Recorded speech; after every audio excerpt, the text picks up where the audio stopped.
You decided to take the IELTS exam. Congratulations, we are here to help you get the highest IELTS score that you can.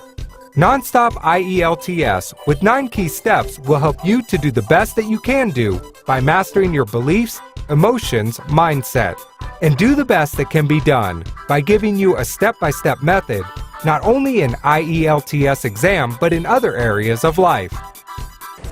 Hey there, hope you are doing great. Today we are going to study about education topic.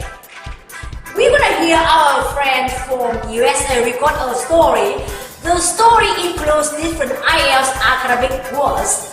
And remember, after listening to the story, we're going to do 4 things. First, listen to it over and over again until subconsciously it comes to our mind. Then we can spontaneously speak out loud to the story. Second, read more about the topic. You can go to BCC, CNN, any newspapers or website of IELTS to read about technology topic. And third, to pick up all the vocabulary, the new words that you really want to master. My friends, remember, this is about mastery. Master the vocabulary that you can use in any circumstances correctly, like your own language. Last but not least, to practice over and over again by speaking, writing, putting to our website, our blog, and share with our friends. Sharing is the best way to go together, because when you speak out, you may get feedback by yourself and from other people, and then you can improve. Okay, and we can go to the English club or group of people who study IELTS. We call mastermind group. We share and present, make a presentation and share with them and get feedback. Great, you can also practice presentation skill. Jen and Paul have been a couple for 1 year. After graduating from university, they faced the dilemma of whether to get a job or continue their education.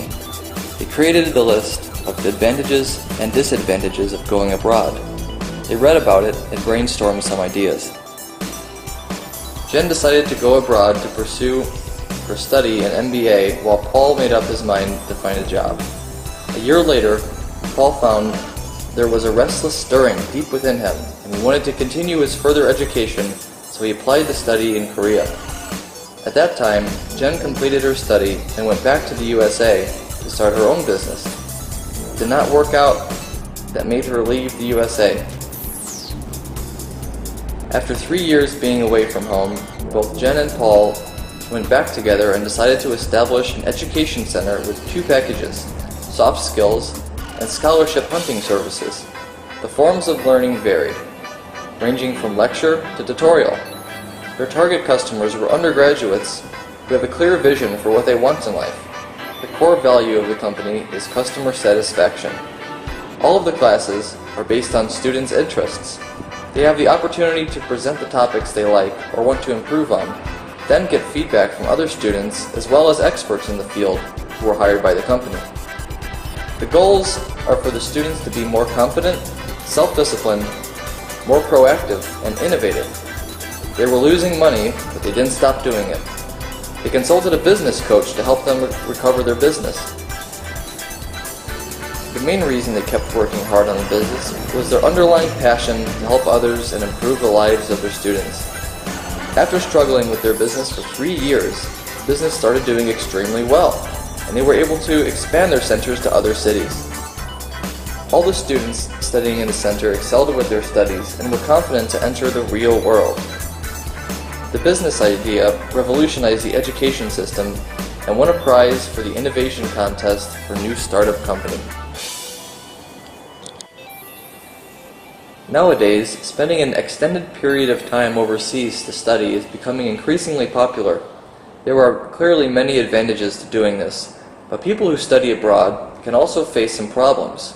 Personally, I believe the good side eventually outweighs the bad side. On one hand, studying in a foreign country can bring several benefits. One of the major positives is that it can broaden your horizons. In particular, if you have the chance to learn how to adapt to a new environment meet people from different cultural backgrounds, and learn to cope with foreign customs and food. This can make you a more rounded person. Take me for an example. Living in 4 countries, 2 continents, working with people of all nations, I have altered beliefs, aspects of values, and I now see people from a diverse angle. I can accept all of a kind, and I become more appreciated each little thing in life. Most importantly, I have a strong belief that I can live anywhere. Secondly, living abroad can lead to a better quality of life. When you finish your study abroad program and return home, you will return with a new perspective on culture, language skills, a great education, and a willingness to learn. Needless to say, these are all very attractive to future employers. For example, obtaining a master's degree has opened up an avenue for a better career for me. I have been contacted to offer different positions with higher salaries in different international organizations. On the other hand, culture shock is a common issue. Many people who take a year out to find that it is hard to deal with the language barrier, the food, and general cultural differences. This often causes homesickness, and in some cases, a sense of isolation.